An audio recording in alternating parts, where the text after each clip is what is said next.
Péché mortel, la paresse. Une nouvelle de Sloan Monroe.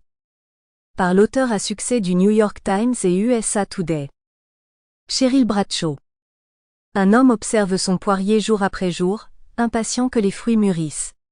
S'il tente de forcer le processus, il risque de gâcher à la fois le fruit et l'arbre. Mais s'il attend patiemment, la poire mûre finira par tomber sur ses genoux. Abraham Lincoln. Chapitre 1. Paresse N. Inclination habituelle à éviter l'effort, indolence, réticence à travailler ou à faire un effort, fainéantise. Mary Pritchard était assise sur une chaise en bois sur sa véranda, se balançant d'avant en arrière, ses ongles s'enfonçant dans le bois tendre et malléable sur les côtés des accoudoirs.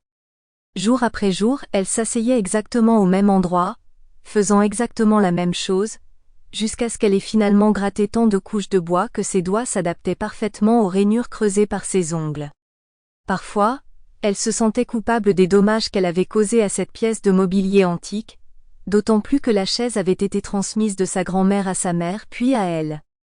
Mais Mary ne pouvait s'en empêcher. Ce grattage constant apaisait ses frustrations d'une certaine manière, l'aidant à faire face à un homme qu'elle détestait, son voisin. Hector, le voisin qui possédait auparavant la maison d'en face, était un homme gentil. Et propre. Méticuleusement propre.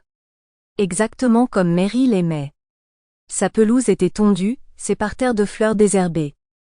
Plusieurs mois plus tôt, alors qu'Hector tondait sa pelouse, Mary avait jeté un coup d'œil par la fenêtre de la cuisine et remarqué quelque chose d'étrange.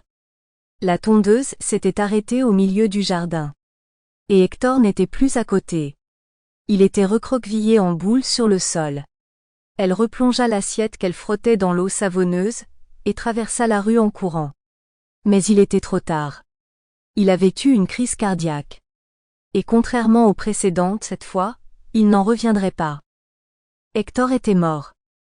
Moins de 2 semaines plus tard, Daryl, le frère d'Hector, emménagea dans la maison, et le luxuriant aménagement paysager d'Hector partit en enfer plus vite qu'un règlement de compte mafieux en 1929. Daryl était l'opposé d'Hector, petit, négligé, et tellement obèse qu'il se dandinait plutôt qu'il ne marchait. Il était également paresseux. Tandis que Mary s'affairait chaque jour dans son propre jardin, elle observait Daryl à travers la fenêtre de son salon. Le spectacle était toujours le même. Il restait assis dans un fauteuil inclinable toute la journée, regardant la télévision, ne se levant qu'occasionnellement pour de la nourriture et de la bière. Beaucoup de bière. Ne sachant Sample complete. Ready to continue?